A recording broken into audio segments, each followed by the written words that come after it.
তো চলে আসলাম নতুন ভিডিও তোমাদের শেয়ার করতে। তো চলে গেছিলাম মা বাড়ি। তো দিনটা ছিল ষষ্ঠীর আগের দিন। তো ষষ্ঠীর দিন সকাল সকাল চলে গেছিলাম মা, আমি আর দাদা শপিং করতে, আর টুকটাক কিছু কেনাকাটি করতে। দেখি যে আমি উল্টো জুতো পরেছি, তারপর নেমে আবার ঠিক করলাম। তারপরে এই যে দেখতেই পাচ্ছি আমাদের শপিং পুরো কমপ্লিট হয়ে গেছে।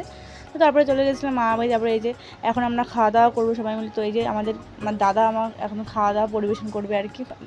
তারপরে এই যে আমার বোনরা আমরা সবাই মিলে একসাথে বসে পড়েছি খেতে। তো এই যে আমাকে ভাত দিয়ে দিল, তো ডাল, তো দেখতেই পাচ্ছি আমি মেনু শেয়ার করছি আর কি। এই যে মাটন, আর যারা মাটন খাওয়া তাদের জন্য চিকেনও রয়েছে। তো আমি মাটন খেয়ে বলে আমি মাটনে খেয়ে নিলাম। তারপর চাটনি, পাঁপড়, মিষ্টি সবই ছিল, দই ঠই। তো আমি মিষ্টি অতটা ভালো হয় না, মিষ্টি আমি নিই নি। তো তারপরে এই যে সবাই মিলে মানে খেয়ে উঠতে আর পারছি না, তো খেয়েছি, কী আর বলবো। তো এই থালাগুলো সব জড়ো হয়েছে, এই তোমাদের শেয়ার করতে আসলাম আমরা কী কী শপিং করেছিলাম। তো এই যে প্রথমেই আমার দিদার শাড়ি, এটা আমার মা আমার দিদাকে দিয়েছে। তো শাড়িটা কি সুন্দর, আমি পছন্দ করেছি আর দাদা পছন্দ করে শাড়িটা। এই যে এই শাড়িটা আমার দিদার জন্য। তো তারপরে আমার মামির জন্য শাড়ি, এই যে এই শাড়িটা খুব সুন্দর ছিল, তো আমিও পরতে পারবো মা বাড়ি গেলে মামির শাড়ি। এই যে শাড়িটা খুব সুন্দর, আমিও দেখলাম গা দিয়ে কীরকম লাগছে। তো তারপরে এসেছিলো হচ্ছে আমার মামার শার্ট, মানে শার্ট না অ্যাকচুয়ালি জামা, আমি টি শার্ট টাইপের, টি শার্ট নাকি আমি জানি না, জামা, যাই হোক। এই যে এই জামাটা খুব পছন্দ, জামাটা খুব সুন্দর হয়েছে, কাপড়টাও সুন্দর ছিল, তো দামটাও অনেক সুন্দর ছিল।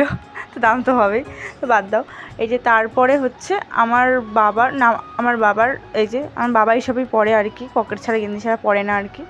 বাবার জন্য এটা, মানে এটা মামা আমি বাবাকে দিয়েছি। আর এটা হচ্ছে মায়ের কুর্তি, মামা কুর্তি পরে বলে মাকে কুর্তি দিয়েছে মামা বাড়ি থেকে। আর আমাদেরটা দিয়ে দেয়নি, এখনও পরে দেবে। তো আর এই যে তারপরে চলে আসলো আমাদের কোল্ড ড্রিঙ্কস, কিন্তু খেয়ে অনেকটা হয়ে গেছিলো, তো পেট মোটা হয়ে গেছিলো, খেয়ে তো হজম করতে হবে, তাই কোল্ড ড্রিঙ্কস চলে সবাই মিলে কোল্ড ড্রিঙ্কস খেলাম। তারপরে এই যে আমার মা চলে এসে মা এসে ভত করেই যাচ্ছে। তো তারপরে বিকেল বেরিয়ে গেছিলাম একটু ঘুরতে আর কি, আমি আমার দাদা। তো আমি চালাচ্ছিলাম স্কুটি, মানে পেছনে বলছে দুটো জন্তু, তো ওদের নিয়ে যাচ্ছিলাম আর কি করা যাবে। তো তারপরে গেছিলাম আমরা মুকুন্দনগরের মধ্যে, এত ভিড় আমরা গাড়ি ঢোকাতে পারছিলাম না বলে, তাই আমি চলে এসেছিলাম নতুন মন্দিরে। হালকা ভিড় ছিল, তাই ওখানে চলে আসছিলাম।